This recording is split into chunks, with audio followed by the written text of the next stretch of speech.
Well, Haru Mutasa is live for us in Soweto, where Nelson Mandela's struggle for liberation first began. And Haru, you're actually outside the house where he used to live. Tell us what's going on there.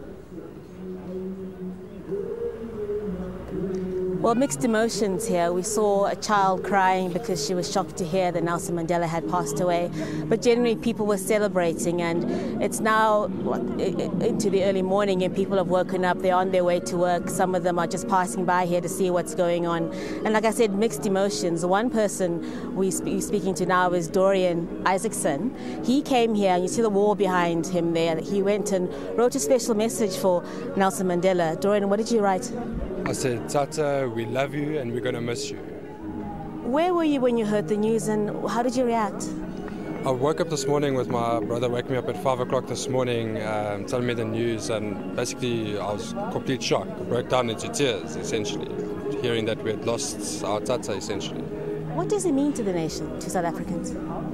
Everything. He's the glue that held us together. He's the person who brought everybody into one element. As a white South African, you obviously know that issues of race are still a big issue in South Africa. There's been progress made, but it's still an issue. As a white South African, what did he mean to you? As much as he meant to any other South African, I'd hope to assume. The fact that he was such a strong person and able to liberate our entire country and make this country, for myself included, a democratic country. So I had the ability to grow up in a democratic country. He meant the world to me, essentially. How do you see South Africa today? What is it like now? There's deep problems. There's in the race issue of what you're talking about. There's deep rifts. But hopefully events like this, where we feel that we are all united under one banner, and we realize why we are all here together. I have hope for it. I definitely have hope that we will all be able to see that we can come together and work together with this. And a lot of people we've been meeting, most have been celebrating, some have been crying. Why are people seemingly in a happy mood right now? In a happy mood? I think it's the celebration of his life, it's the remembrance of his achievements and of what he's done for us. I would say that's why people are jovial about the situation. And what needs to be done to make sure that his legacy, his dream lives on? We need to remember his message. We need to remember what he's taught us, the values that he's installed. And if we can all go forward with the values that he's installed in our country and in everybody, I believe that we'll go through together very well. Dorian, thank you very much.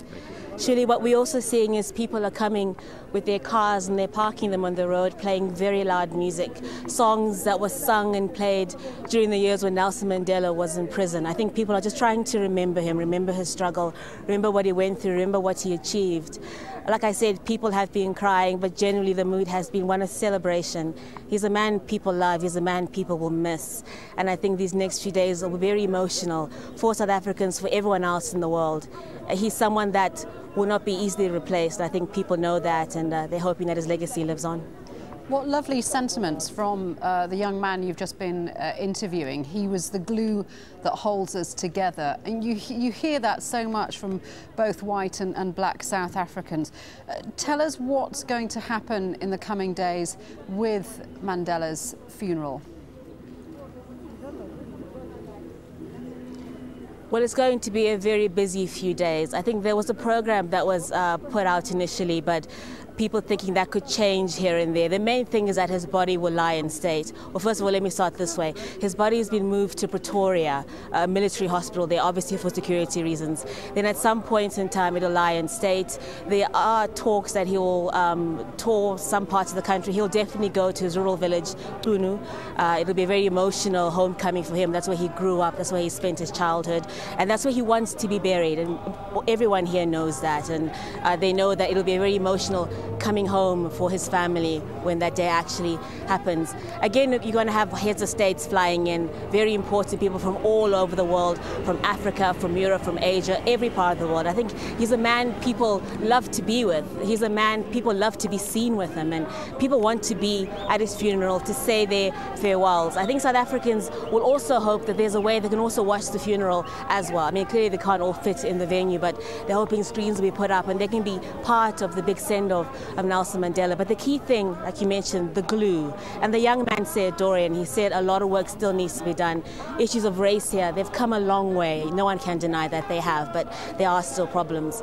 I mean, I've met black South Africans who don't speak very kindly or very well of white South Africans, and I've met white South Africans who also do the same thing to black South Africans. There are big issues here, and I think one major problem other than inequality and unemployment is they need to work harder to see themselves as one people. Nelson Mandela seemingly managed to do that, and I think this week, these next few days up until his funeral, you'll see people rallying together, saying they're proudly South African.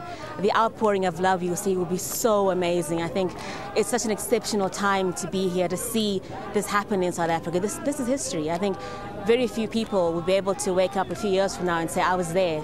You know, I saw people react. I saw their emotions. I saw their joy. I saw their celebrations. I saw the country try and heal and move forward from this. So, yes, a lot of work needs to be done, but I think generally people here are trying to unite as one country. Yeah, a man who's made history in his death as well as in his lifetime. Haru, for the moment, thank you very much indeed for that. Haru Mutasa in Soweto, though.